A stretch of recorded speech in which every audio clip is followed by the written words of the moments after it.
शलोम शलोम शलोम प्रभु यीशु मसीह नासरी के नाम में वो सब बातें जो पवित्र आत्मा हमें लगातार आत्मा के मार्ग में ले चल रहे हैं, उन सच्चाइयों को प्रकट करते हुए जो छिपी हुई थी और प्रत्येक शब्द की बहुमूल्यता को हमारे सामने रख रहे हैं कि हम निष्कर्ष पर पहुँचें, निराकरण हो और हर उस बात पर ध्यान दें जो परमेश्वर ने रखी। तो सबसे पहली बात क्या रखी परमेश्वर ने? निश्चित बिल्कुल अलग नहीं हट रहे हैं शुरू से। उत्पत्ति 1:14 से समय, ऋतु, ये सब पर्व यानी अपॉइंटमेंट टाइम, उसका मिलने का समय, पवित्र दिन, हम वहाँ फोकस है। हमारे लिए हर दिन सबत है और आमीन। प्रभु यीशु ने कहे मैं सबत का भी प्रभु हूँ। ये बात मैं इसलिए कह रहा हूँ कि सबत के विषय में नाना प्रकार की जो सब बात एक्चुअली 7वां दिन होता है और विश्राम और पवित्र वचन की सच्चाई पर रहें। हम शब्दों से परहेज ना करें। जैसे हालेलुया से हम परहेज नहीं करते ना, हमें मालूम हो गया कि परमेश्वर की स्तुति कर, बिल्कुल वैसी तरह ये सबत का है। और जो उस पवित्रता में रहना चाहता है, उसके साथ रहना चाहता है, तो बहुत स्पष्ट है।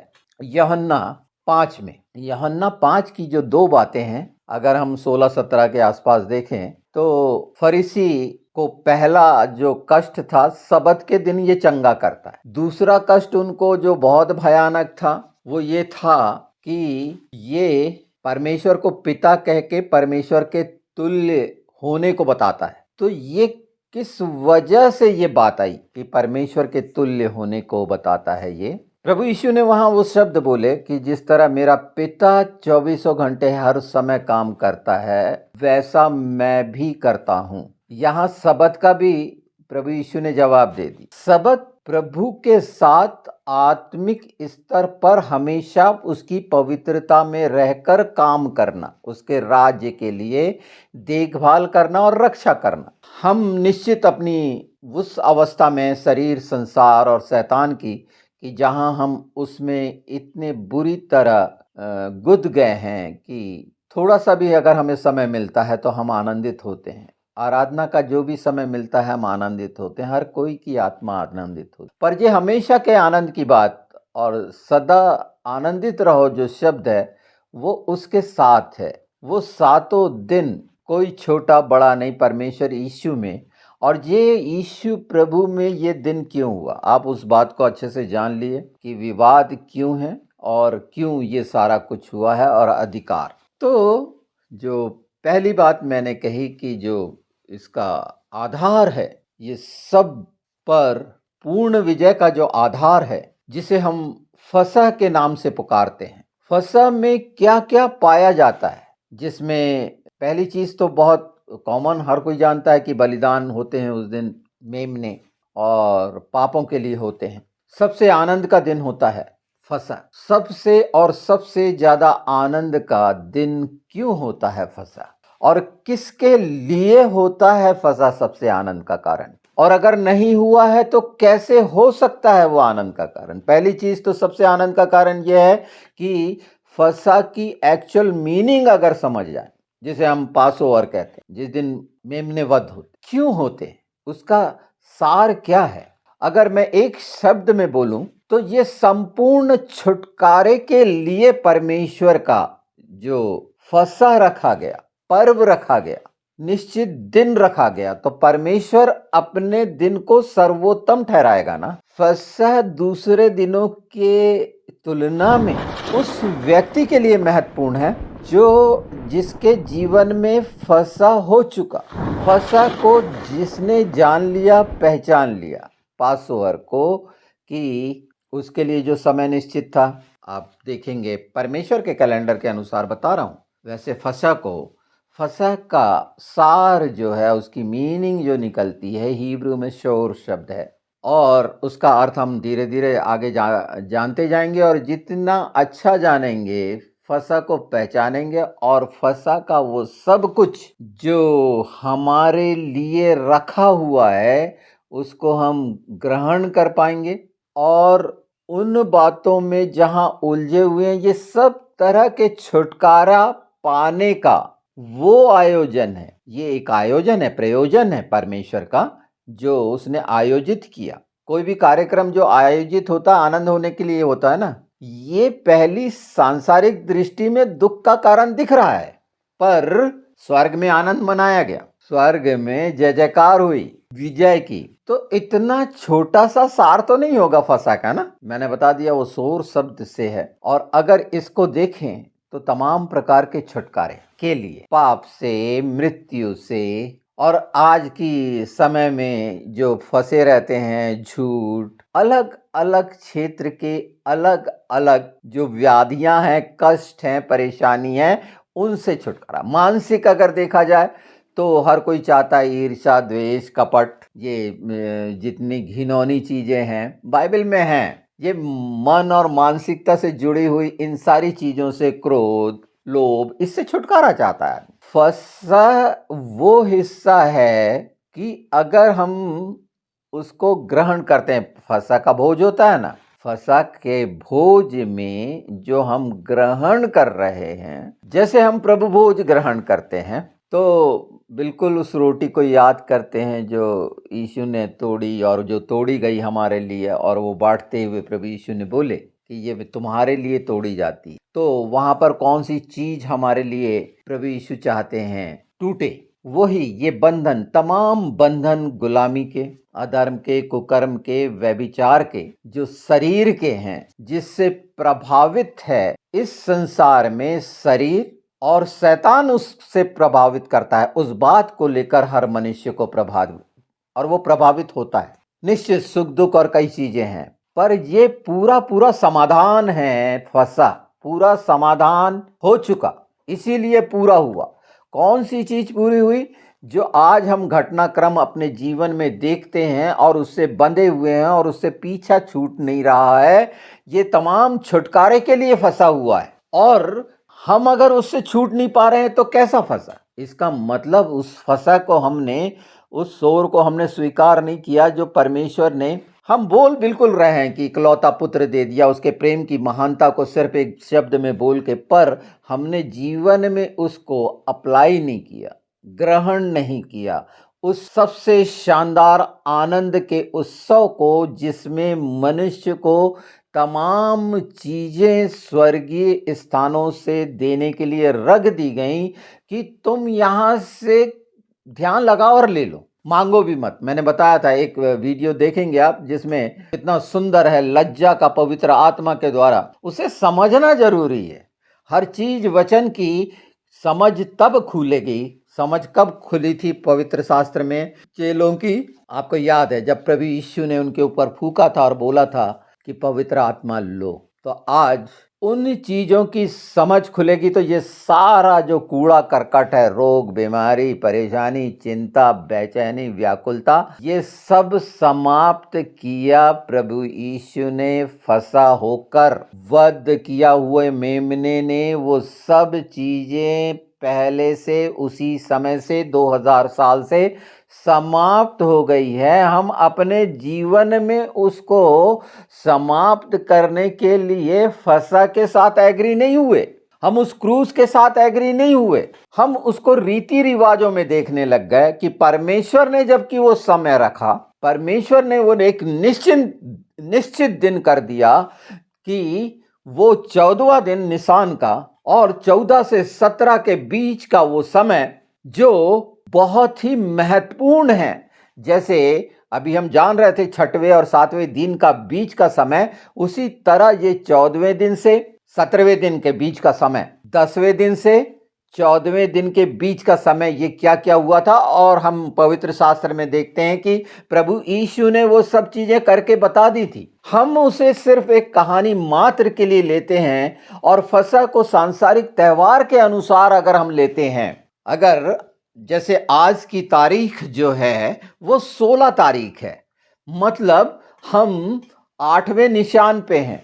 परमेश्वर के अनुसार, जो परमेश्वर ने कैलेंडर के अनुसार हम 8वें निशान, तो अब कितने दिन बाकी हैं फसह मनाने के लिए?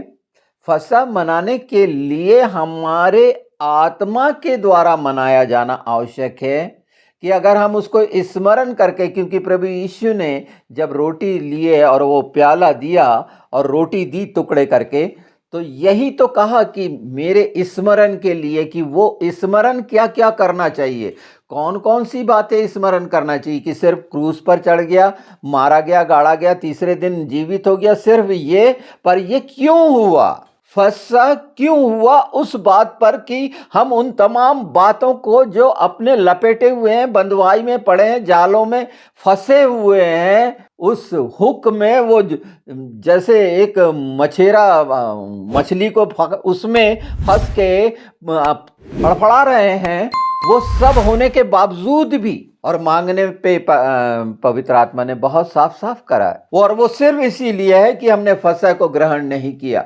हमने मान लिया मुंह से पर मन से स्वीकार ना करते हुए उन कामों में ही लगे रहे जो संसार के हैं और शरीर के हैं। शरीर और संसार पे हमारा पहला ही नजर जाती है ना, क्योंकि वहां पर पिता पुत्र पवित्र आत्मा पर विश्वास नहीं होता। और उसका सबसे बड़ा उदाहरण मैं आपके सामने रख देता हूं। हर मनुष्य के साथ ये कंडीशन है, उसका इनकार वो नहीं कर सकता, और इसी से छुटकारा पाना है। कहानी किस्सों से छुटकारा नहीं होगा, ये प्रार्थना उपास से नहीं होगा, सच्चाई को स्वीकार करने से होगा कि सच अगर बोलते हैं कि हम यीशु, तूने कहा कि तू ही मार्ग है, तू ही सत्य है और अनंत जीवन तेरे पास है, जीवन तू है, तो उस बात को, उस महत्व को सचमुच में अपनी आत्मा मन प्राण की सच्चाई से पूरी शक्ति से ग्रहण किए हुए हैं क्या? नहीं किए हुए तो आसपास के ये तमाम चीजें, शारीरिक मानसिक ये प्रताड़नाएं तो होनी ही है शैतान के द्वारा। विचलित हो गए, व्याकुल हो गए, परेशान हो गए, और इतना मौका भी नहीं मिलेगा कि इस बात की भी समझ नहीं मिलेगी कि जिस तरह से परेशान हो रहे हो उसका 7 का 70 गुना दुष्ट पे लौटाने की सोच भी पैदा नहीं होगी, क्योंकि शरीर के अनुसार लालसा है। हर इंसान बड़ा होना चाहता है ना। जैसे मान लीजिए मेरा जो सबसे ये अनंत जीवन सत्य प्रकाश चैनल है, सबसे छोटा चैनल है, सबसे कम सब्सक्राइबर हैं, कोई कमेंट नहीं है, कुछ नहीं है, बहुत थोड़े से लाइक है। मेरे लिए बहुत है ना। थोड़ा सा अगर मैं दूसरे दृष्टि करूंगा और कंपैरिजन करूंगा तो मैं कहीं नहीं हूं, किसी की तुलना में कहीं नहीं। मतलब ये सोचिए कि आखिरी का आखिरी में का आखिरी है ये चैनल, तो मैं मनुष्य से अपेक्षा करूं स्वाभाविक मन में, नहीं कोई ऐसा उपाय करना चाहिए जिससे ये सच्चाइयां, मन तो करता है कि अरबों खरबों तक पहुंचे यीशु के नाम में। ये बिल्कुल ऐसा सोचने से हो जाएगा। या जब मैं ये स्वीकार करता हूं कि हर काम पवित्र आत्मा के द्वारा होगा, तो फिर मैं प्रयास करूं वो तमाम ट्रिक्स का, और किस तरह से एल्गोरिदम जो इनके रहते हैं और दुनिया भर के ये बड़े टेक्निकल वर्ड हैं जो पता नहीं कैसे कैसे और क्या।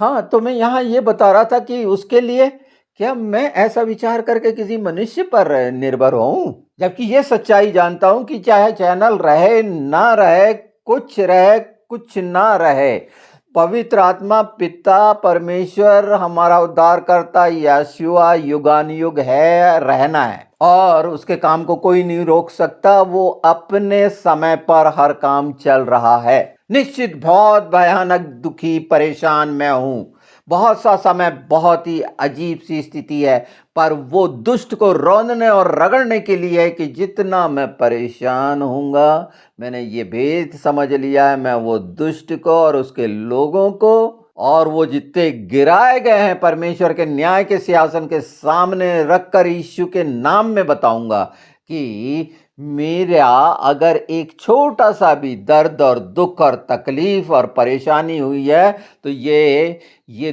दुष्ट की उन तमाम घिनौनी पूरे लोगों पर कई गुना और हमेशा होती रहे यीशु के नाम में। तो निश्चित वो लड़ाई है, और इतना काफी है, क्योंकि पवित्र आत्मा के द्वारा सारी सृष्टि पर यह होना है। मेरे आसपास ऊपर नीचे चारों ओर नहीं, पूरा उत्तर दक्षिण पूरब पश्चिम, ऊपर नीचे आकाश पृथ्वी, सब जगह उसका स्वर गूंज गया है। गुंजाने वाला होना, उस बात का को बोलने वाला होना कि हाँ मैं ये मानता हूं कि तेरा स्वर सारी पृथ्वी पर गूंजा हुआ है, और निश्चित उसका है। इसीलिए ये सारी सृष्टि टिकी हुई है, उसकी हर बिंदु मात्रा वचन की पूरी होने की राह देख रही है। तो मैं उस हिस्से को बता रहा था जो मनुष्य का स्वाभाविक हिस्सा है।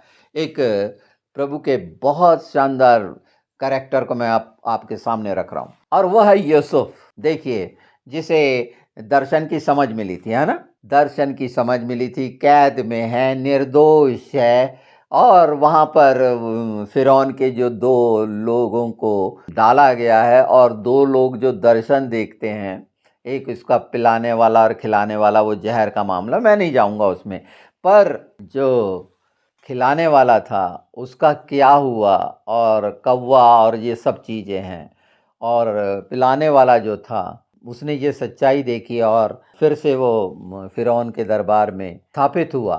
तो यूसुफ ने उसको क्या बोला था? यूसुफ ने उसको बोला था, मतलब मुझे स्मरण करके राजा के सामने ये बात मेरी सिफारिश ले जा ले। कितनी भयानक बात थी कि परमेश्वर वहाँ जो कार्य कर रहा है इतना बड़ा, उसको अपनी सोच के अनुसार कि मैं, यूसुफ चाह रहा ना कैद में, कैसे कुलवारा परेशान हो रहा होगा। अब आप समझ सकते हैं इस सब से कि वो ठीक है, पर उसके क्या हालात है कि यहाँ से मैं किसी भी तरह से निकलूं, चलो एक हथियार मिल गया, इसका उपयोग कर लूं। यही था ना, बिल्कुल यही था। पर परमेश्वर की योजना थी कि वो 7 साल का जो भयानक उस देश पर, उस अंधेरी नगरी पर, मिस्र पर परमेश्वर के प्रहार कैसे होने, वो एक बड़े काम के लिए तैयार जब परमेश्वर करता है तो ये छोटी छोटी चीजों की लालसाओं में इंसान गिर जाता है। ये मैं कह रहा हूं, वो बातें जो परमेश्वर की दृष्टि में महत्वपूर्ण है। इसकी महत्वपूर्णता समझ गए होगे ना?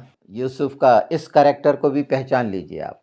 और हम भी वही अपनी योजनाओं को सफल करने के लिए, अगर हम में कुछ काबिलियत है या बुलाहट है या चुने हुए हैं मान लो और काम कर रहे हैं, तो आगे जाने के लिए अगर कोई कठिनाई आ रही है तो सिफारिश करवाने के लिए जो हमसे लाभ लिया है या हम पर विश्वास करता है उसको हथियार बनाने की कोशिश करते हैं, और ये कर रहे हैं लोग। अगर आसपास आप देखेंगे तो ऐसे ऐसे लोगों का लोग इस्तेमाल क्यों कर रहे हैं? उसको सीढ़ी समझते हैं, उससे बढ़ना समझते हैं। नहीं, मैंने यहाँ एकदम स्पष्ट बता दिया कि वो व्यक्ति सीढ़ी नहीं था जो उस समय फिरौन को बताता और छुटकारा होता। नहीं, परमेश्वर ने उसको रोक दिया। वो उसी समय बताया जब सब बताने वाले फेल हो गए। तो परमेश्वर इस तरह की योजनाएं रखता है। फंसे से संबंधित ये बात जरूरी थी,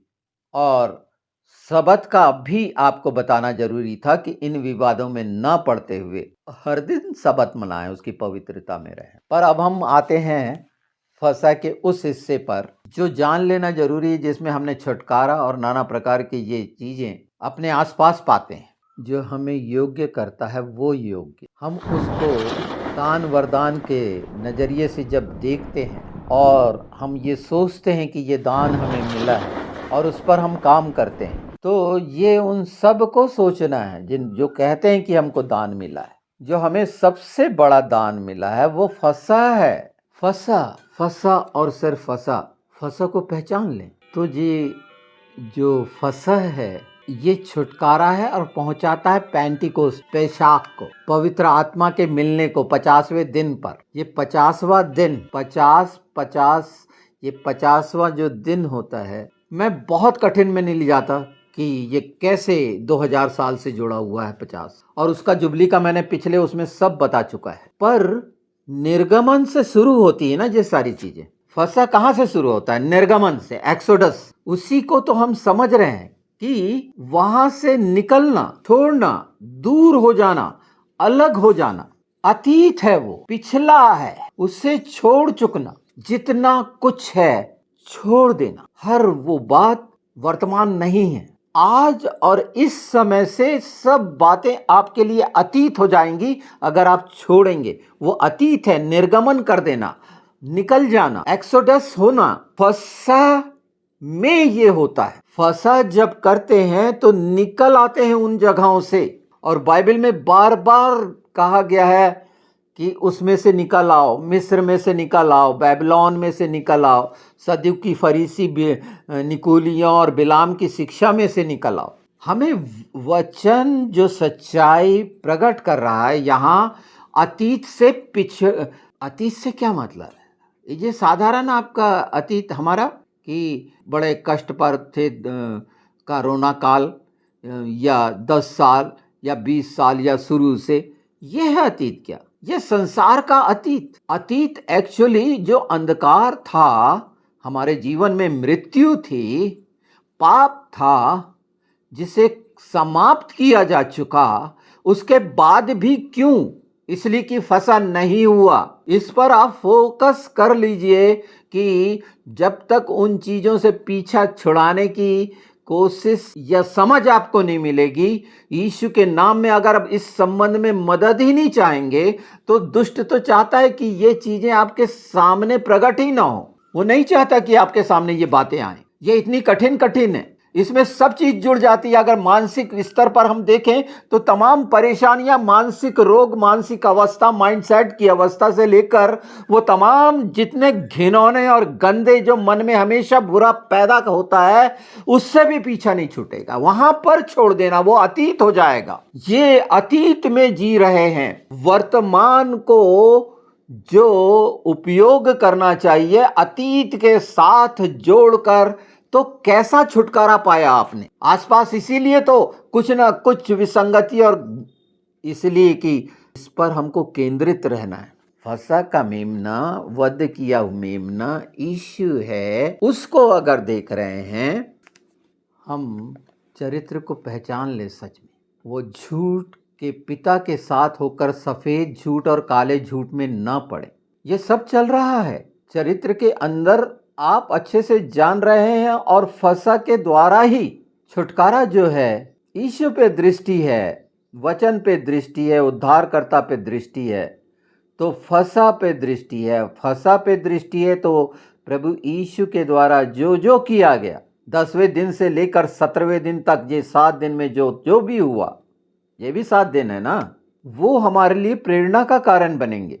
और जो हमें अधिकार मिले हैं, चाहे हम दर्शन देखने वाले हैं, भविष्यवाणी करने वाले हैं, ये सब कुछ जो हैं, उनके लिए यूसुफ का कैरेक्टर मैंने बता ही दिया, वो चरित्र का। तो ये अतीत से पीछा छुड़ाने के लिए, उन तमाम झूठ से, वो चारित्रिक वो लक्षण कि खुद को बचाना और दूसरे को फंसाना, दूसरों के लिए कुआं खोदना, गड्ढा खोदना, जबकि बाइबल कहती है कि चौरस कर मार्ग को, आड़े तिरछे और वहां के पत्थरों को निकाल, जितने भी हैं प्लेन कर। ये फंसा करता है। परमेश्वर की वो योजना पर अगर हमारा दृढ़ विश्वास है, जिसका प्रमाण है मृत्यु पर जयवंत हुआ, पुनरुत्थान की सामर्थ्य पर प्रभु यीशु जो मनुष्य बनकर परमेश्वर आया और जीवित होकर स्वर्ग में गया, वो दरमियान सारी घटनाएं बिल्कुल ठीक हैं, ये बिल्कुल सच है। तो इस सच्चाई को मानने में क्यों दिक्कत हो रही है कि फसा जो रखा गया है, और जिसमें बार बार, दूसरा दिन रोटी का है ना, पहले दिन गाड़ी गई तो ये दूसरे दिन क्या है, तीसरे दिन पहले फलों का पर्व, अर्थात वो पहला फल जो जीवित, पर वो रोटी जो तोड़ के रखी गई वहां पर दूसरा दिन, क्या है ये सब? वो अखमीरी रोटी थी ना, हमारे लिए खमीरी बना, और हम खमीरी ही खा रहे हैं, संसार का, शैतान का, शरीर का। इस सब के बावजूद भी कि हमने प्रभु यीशु को स्वीकारा है, और हर चीज अतीत की खत्म करके, अतीत खत्म होगा तो सामने पूरा प्रकाश है, स्वर्ग है, अनंत जीवन है, वहाँ की तमाम आशीषें हैं, अनुग्रह है, वो सब जो आप पाना चाहते हैं। पर अतीत से तो पीछा छुड़ाना पड़ेगा, और अतीत से पीछे छुड़ाने के लिए संघर्ष तो आवश्यक है। जो हम संघर्ष कर रहे हैं वो किस लाभ के लिए? संघर्ष जो किया जाता है लाभ के लिए किया जाता है ना, और उसी से बचना चाहता है इंसान कि ज़्यादा कष्ट ना हो। और पूरा पवित्र शास्त्र में, प्रकाशित वाक्य में जाके तमाम मुक्तों के बारे में, ताज के बारे में रखा है, तो उसके लिए लालसा रहती है बिल्कुल, पर संघर्ष नहीं करना है और लाभ पाना चाहेंगे। और वो तमाम बुराई जो पहली प्रार्थना में प्रभु यीशु ने सिखाई, उसकी वो आखिरी लाइन याद नहीं रहेगी, बुराई वो तमाम बुराई के अंदर मितजोर शब्द इस्तेमाल हुआ है, कोड़ को दिखाता है। ये हर जगह पर कोड़ कितना भयानक है। एक हाथ का कोड़, अगर कोड़ है हाथ में तो दृष्टि जाएगी। अगर शरीर के तमाम अंगों पर कोड़ की कल्पना करें तो वो कितना मवाद वाला, कितना भयानक चरित्र है। वो बुराई में घिरा हुआ जो चरित्र है, हम मसीही जो उद्धार पाए हैं, मैं उनकी बात कर रहा हूं कि बुराई इतना भयानक कोड़ है और वो जुड़ा हुआ है हमसे। बाइबल में जितनी चंगाइयां हैं उसमें कोड़ियों को शुद्ध करने की बात कही गई है और कहा गया कि फिर पाप नहीं करना। जितनी भी चंगाई हुई, 5 में भी जो चंगाई हुई उसको समझा दिया गया कि 38 साल से जो पड़ा हुआ था कि अब फिर पाप नहीं करना, नहीं बहुत बुरी दशा होगी। दुष्टता, बुराइयां जो दुष्ट आत्मा के द्वारा है, शैतान के द्वारा है, शरीर के द्वारा है, संसार के द्वारा है, उसमें रहकर अगर आप सोचते हैं कि अतीत मतलब जो सबसे भयानक चीज है उससे पीछा छुड़ा लेना। निर्गमन हुआ ना, फंसा हुआ और निर्गमन हुआ मिस्र से ना, एक्सोडस वहीं से तो शुरुआत हुई ना, वहां से प्रस्थान किए ना, मतलब अतीत से पीछा छुड़ाए। और जब वो याद आता था, नहीं हम लहसुन और प्याज, तब क्या हाल हुआ, खाने पीने हम बिल्कुल नहीं जा रहे। और यही बात कि हम वहां बहुत अच्छा खाते पीते थे, तकलीफ नहीं लेना है। तो आज जो अभी फंसा आ रहा है हमारे जीवन में, आत्मिक जीवन में, कब उस सच्चाई के फंसा को पूरा कर लोगे और उसके बाद सब नया जीवन नया, क्योंकि ये सब पीछे छूटता चला जाएगा। वो सब लाल सागर और यर्दन और ये सब बातें पीछे निकलती चले जाएंगी, क्योंकि ये हो चुका है। हम उसको कब पार करना चाहते हैं। ये सारी बातें पिछले वीडियोस में शुरू से अगर देखेंगे तो इनकी डिटेल वाले वीडियोस भी आपको मिलेंगे। और ये आत्मिक उन्नति के लिए और मजबूत ये कठिन समय में, भयानक समय में अपने अपने परिवार, कलीसिया के लिए मजबूती का कारण बनेंगे। ये घोषणा है। अब अगर यहाँ की बातें अगर लेते हैं संसार की तो इसको भविष्यवक्ताई घोषणा कह सकते हैं आप, क्योंकि ये करना है, ये वचन की घोषणा है। ये ऐसे ही सपने और दर्शन देख के मैंने बता दिया है एक वीडियो में दर्शन क्या होते हैं, एक्चुअली इसका मायने क्या है। आज हम अतीत से पीछा छुड़ाएं, उन बुराइयों से पीछा छुड़ाएं कि अतीत में बुराइयां ही थी, सब पाप में थी, अधर्म में थी, और वो सब चीज अगर कोई भी एक अंश बचा हुआ है आज के वर्तमान में तो उससे पीछा छुड़ा लें। और जब तक सच्चाई को स्वीकार नहीं करोगे तब तक स्वतंत्र नहीं होगे। ये फाइनल है। ये सच्चाई को स्वीकार करो। हर बार बोलते हो सत्य को जानोगे, आज उस सत्य फंसा के सत्य को जान लो कि अतीत से पीछा क्यों नहीं छूटता, बुराइयों से क्यों नहीं छूटता, बीमारियों से क्यों नहीं छूटता, कंगाली और दरिद्रता से क्यों नहीं छूटता, जबकि उसको पूरा फुलफिलमेंट कर दिया है प्रभु यीशु ने। तो उसकी वजह है कि फंसे को हमने नहीं जाना समझा, उस प्रस्थान को, उस निष्कासन को, और उससे जो छूटा वो तमाम चीजें जो हम अपने मनों में और तमाम चीजों में भरे रहते हैं, उस सब से पीछा छूट के ये ताया हो जाना है, नया हो जाना है, बालक जैसे हो जाना है, स्वर्ग के जैसे। हर दिन सबत। कौन रोकेगा, कौन बहस करेगा? कोई भी नहीं। ये सच्चाई है यीशु के नाम में, और ये पूरी होनी है। तो इस बात को जानो, पहचानो। मैंने 3 चीजें इस बात में रखी हैं, इन पर अपना आकलन अपने परिवार को सिखाओ, समझाओ। मनुष्य पर आश्रित मत हो। आपके लिए प्रभु जो आपसे प्रेम करता है, बड़ी योजना रखा है कि हम आने वाले समय में, उस अंतिम समय के युद्ध में जो यीशु के साथ हैं, हमारे कंधे से कंधे और हाथ से हाथ मिले रहें, एक दूसरे से जुड़े रहें मजबूती से। मैं उनकी बात नहीं करता, वो घुन अलग अलग निकलने वाली हैं, वो सब अलग होने हैं, बहुत साफ होना है। नाश का सूप फटका जा रहा है, और ये जितने आए हैं उनके लिए परमेश्वर ज़्यादा भला जानता है कि वो किस भयानक स्थिति में पड़ने जा रहे हैं। अभी बहुत कम हुआ है। इतना घोर अंधकार दुष्टता के द्वारा यीशु के नाम में जो फैलाया और ये जा रहा है, ये सब खत्म होना है, और कुछ भी नहीं। इसके लिए एक काफ़ी है, पर इस फसा की पहचान कर लीजिए, अपने उसमें यीशु के नाम में मदद मांग लीजिए, कठिनाई है तो, और उसमें सफल होंगे, क्योंकि हम सब निर्बल दुर्बल हैं, लाचार हैं, कंगाल हैं, जो भी हैं, पर हमारा परमेश्वर महान है जो हमेशा सुनता है। और उसके लिए मैं पढ़ देता हूँ एक हिस्सा जो हमको याद रहना चाहिए, जो विशेष है। ये एक पद काफ़ी है इन सब बातों को प्रकट करने के लिए। भजन संहिता देखिए, भजन संहिता 37, ये इसमें पूरा बुराई के लिए, बुरे लोगों के लिए, ये सब चीज़ें वहाँ मिल जाएंगी आपको। पर मैं 27 पढ़ देता हूँ। बुराई को छोड़ और भलाई कर, और तू सर्वदा बना रहेगा, क्योंकि यहोवा न्याय से प्रीति रखता है और अपने भक्तों को न तजेगा। उनकी तो रक्षा सदा होती है, परंतु दुष्टों का वंश काट डाला जाएगा। ये तमाम दुष्टता को काटने के लिए। और इसमें एक पद जो सबसे मुझे खूबसूरत लगता है, अगर आगे जाते जाएंगे, कि वो एक पेड़ बड़ा दुष्ट का फैला हुआ हरा भरा दिख रहा था, पर जब दोबारा वहाँ से गया तो उसे ना पाया। परमेश्वर ने नष्ट कर दिया वो तमाम हरी भरी बेबीलोन को, वो मिस्र को, वो यूनान को, वो ऑटोमन को, और जितनी रोमन्स को, ये सारी मिनिस्ट्री नाश हो गई। सिर्फ यीशु की मिनिस्ट्री रहनी है। ये तमाम जो अपने नामधारी चर्चेज हैं उनका वो जाने, नामधारी मिनिस्ट्री हैं उनका वो जाने। जो यीशु की मिनिस्ट्री का है, यीशु की मिनिस्ट्री का मतलब है जो सत्य के प्रकाश को प्रकाशित कर रहा है और अनंत जीवन का सुसमाचार दे रहा है। अनंत जीवन का सुसमाचार आत्मा के लिए है, और संसार में जो शरीर के अनुसार भटका रहा है वो आप देख सकते हैं, पहचान सकते हैं कि वो लुभानी वाली बातें हैं, व्यर्थ की। फंसा वो चीज़ है जो सब बातों का निराकरण है, हर बात का यीशु के नाम में।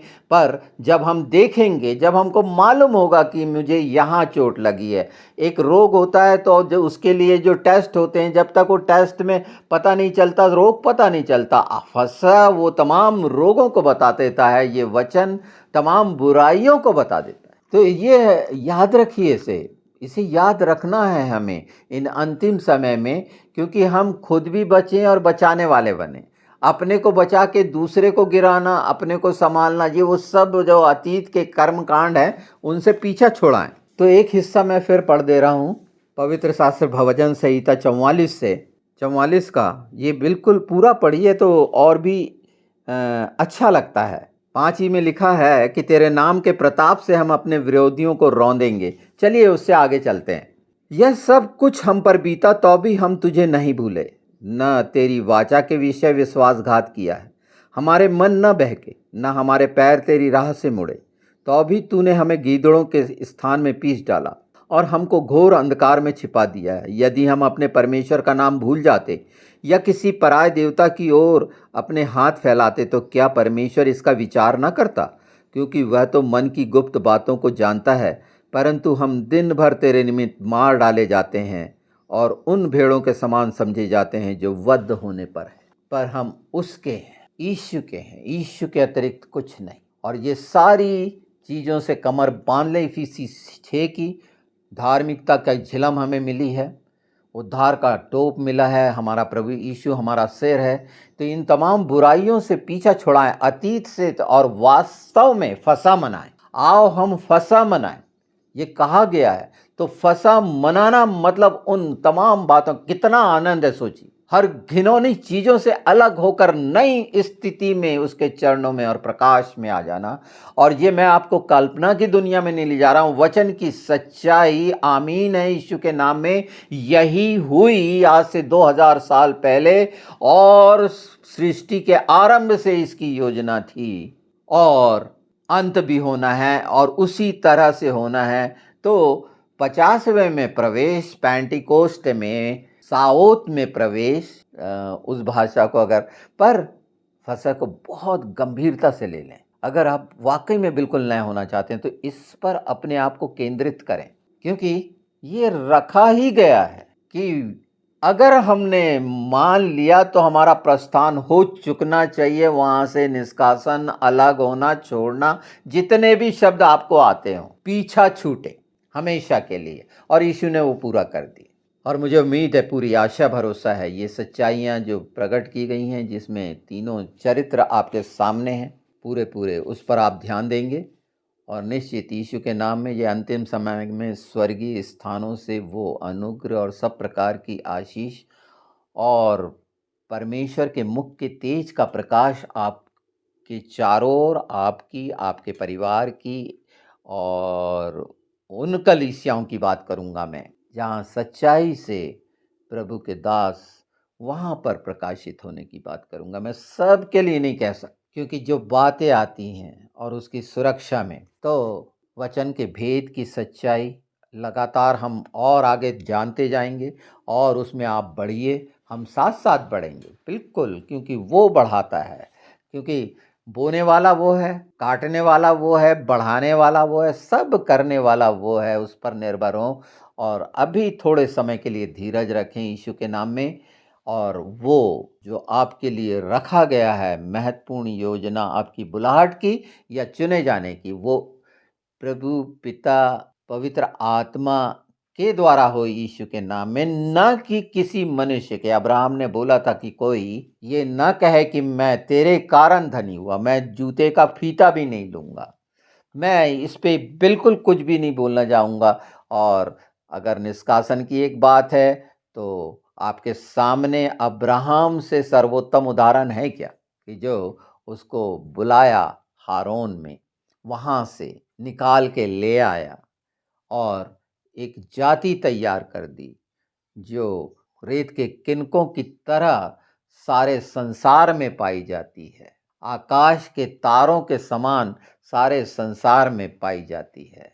तो हम वो हैं जो आकाश के तारे हैं चमकने वाले, पृथ्वी की रेत नहीं है। पृथ्वी की आशीषों से हमको कोई लेना देना नहीं। ये संसार है, रेत है, लोग हैं, उस पर हम अपने कोई भी चीज़ ना बनाएं।